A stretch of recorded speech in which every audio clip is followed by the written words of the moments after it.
Now in same group reflects on the steps that you have followed to make your choice. তো তুমি ইতিমধ্যে একটা package select করেছো and later write short text describing all the steps you have used in choosing choice making process. তুমি যে এটা পছন্দ করেছো, কিভাবে পছন্দ করেছো, কোন প্রক্রিয়ায় পছন্দ করেছো, তো প্রসেসটা কি ছিল। Finally share your text with classes. তো এটা গ্রুপে কাজ করো এবং তোমার চয়েসগুলো গ্রুপে আলোচনা করো, দেন তুমি এটা উপস্থাপন করো। তো এখানে স্টেপ বলে দিয়েছে, to following steps are help you to right.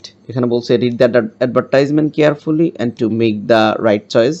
প্রথমে অ্যাডভার্টাইজমেন্টটা প্রপারলি দেখতে হবে, তারপরে তোমাকে চয়েস করতে হবে। দেন বলছে discuss in group interesting and uninteresting part of your tour package. মানে এই ট্যুর প্যাকেজের গুড সাইড ব্যাড সাইডগুলো নিয়ে আলোচনা করতে বলছেন। Make your own choice, share your opinion with groups. তোমার চয়েস এবং তোমার গ্রুপের অন্যান্য মেম্বারদের চয়েসের সেটা কম্পেয়ার করো।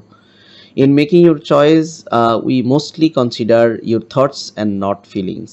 মানে তোমার যে থটস, তোমার যে কনসিডারেশনস সেটা ব্যক্ত করার জন্য বলছে। তারপরে we convince the opposing opinions with the logic and evidence. আমরা সাক্ষ্য প্রমাণ দিয়ে লজিক নিব অন্যদের মতামত। And while addressing the counter arguments, we acknowledge the opposing view and explain why it will not be best option for us. এবং যদি counter arguments আসে সেটা আমরা খুব সঠিকভাবেই কি করব, মূল্যায়ন করব এবং কেন সেটা বেস্ট নয় সেটাও ব্যক্ত করব। ফাইনালি আফটার লং আর্গুমেন্টস, পরবর্তী অনেক তর্ক বিতর্কর পরে, অনেক কন্ট্রোভার্সির পরে, we came to consensus and chose the best option for us. কোনটা আমাদের জন্য ভালো হবে সেটা আমরা সিলেক্ট করব। তো এখানে এই কাজটা আমরা কিভাবে করব, এখানে আমরা ট্যুর প্যাকেজ করেছি, ট্যুর প্যাকেজ দেখেছি এবং এটা যে আমরা সিলেক্ট করেছি সে আইডিয়াটা কিভাবে করেছি। তো একটা স্যাম্পল অ্যান্সার আমি এখানে শেয়ার করছি। The steps I have followed to make my choice to take Sajek valley tour package. First of all এখানে তো অনেকগুলো ইনস্ট্রাকশন দিয়ে দিয়েছে, এগুলো আমরা তখন দেখেছি। এখানে প্রথমত I checked out or investigate the Sajek valley tour package. আমি সাজেক ভ্যালি ট্যুর প্যাকেজের অ্যাডভার্টাইজমেন্টটা দেখেছি এবং ইনভেস্টিগেট করেছি। Regarding its feature including 3 night stay eco resort. Eco রিসোর্টে তিন দিন 3 রাত অবস্থান। তারপর হচ্ছে ল্যান্ড ক্রুজার জার্নি আছে 4 দিন। তারপরে এখানে বলছে এক্সপেন্ডিশনস থাকবে আলুটিলা ক্যাবে, তারপর হচ্ছে হাজাচড়া, তারপর হচ্ছে রেজিং ওয়াটারফলে কি থাকবে 4 দিন জার্নি থাকবে। মাই চয়েস গোজ টুয়ার্ডস সাজেক। মানে এখানে আমি আমার যুক্তি দিচ্ছি যে আমি সাজেকে যাচ্ছি ডিউ টু, কারণটা ব্যক্ত করছে ইউনিক অ্যাডভেঞ্চার। এটা একটা ইউনিক অ্যাডভেঞ্চার হবে। Elements and promise of the exploring scenic locations, কারণ এখানে অনেকগুলো লোকেশনের কথা আছে, কোনোটা না কোনোটা লোকেশন আমাদের ভালো লাগবে। When sharing my choice with the groups, যখন আমরা আমাদের মানে চয়েসটা গ্রুপে শেয়ার করি।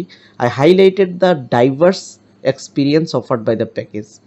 এবং এখানে আমি এই প্যাকেজের হাইলাইটেড মানে এক্সপিরিয়েন্সটা শেয়ার করেছি, তুলে ধরেছি। How I align with my preference for mixing adventurous and relaxation. এখানে কেন আমাদের জন্য ভালোভাবে কেন এটা প্রিপেয়ার করছি সেটাও এখানে তুলে ধরা হয়েছে, অ্যালাইন করা হয়েছে।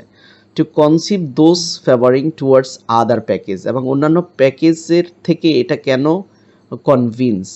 কনভিনসিং, এটা কেন আমাদের জন্য ফেভারেবল, এটাও তুলে ধরা হয়েছে। I logically presented the specific attractions of Sajek ভ্যালির স্পেসিফিক অ্যাট্রাকশনটা তুলে ধরেছি। Emphasizing all inclusive nature of transportation, বিশেষ করে ওটার প্রকৃতিটা, এখানে যাওয়া ট্রান্সপোর্টের ব্যাপারটা, ওখানে খাওয়া দাওয়ার ব্যাপারে সবগুলো আমরা অ্যাডেড মোর কনভিনিয়েন্স, যেটা আমাদের জন্য অনেক সহজ হবে, অনেক সুবিধাজনক হবে। দ্য ডিসিশন মেকিং প্রসেস, এইভাবে সিদ্ধান্ত নেওয়ার প্রক্রিয়াটা was driven by thoughtful consideration of features rather than the relying on my personal feelings। মানে এখানে মূলত ফিচারের উপর ডিপেন্ড করেই এটা নির্ভর করা হয়েছে, এই প্যাকেজটা সিলেক্ট করা হয়েছে, শুধু পার্সোনাল ফিলিংয়ের উপরে নির্ভর করে নয়। Ensuring all organizing choice for the group also, এবং সব গ্রুপের অন্যান্য মেম্বারদের প্রায়োরিটি নিয়েই কিন্তু এই ট্যুর প্যাকেজটা সিলেক্ট করা হয়েছে। তো অ্যাকচুয়ালি এভাবেই মানে একটা প্যাকেজ যখন আমরা সিলেক্ট করব বা একটা সিদ্ধান্তে আমরা উপনীত হব, সেখানে বিশেষ করে নিজেদের প্র্যাকটিক্যাল অভিজ্ঞতা আলোকে বা কেন এটা ভালো নয়, যুক্তি তর্ক উপস্থাপন করে গ্রুপের অন্যান্য মতামত নিয়েই কিন্তু একটা ট্যুর প্যাকেজ সিলেক্ট করতে হয়। তো আশা করি বুঝতে পেরেছেন, আপনারা নিজেরা করতে পারবেন প্র্যাকটিস করলে।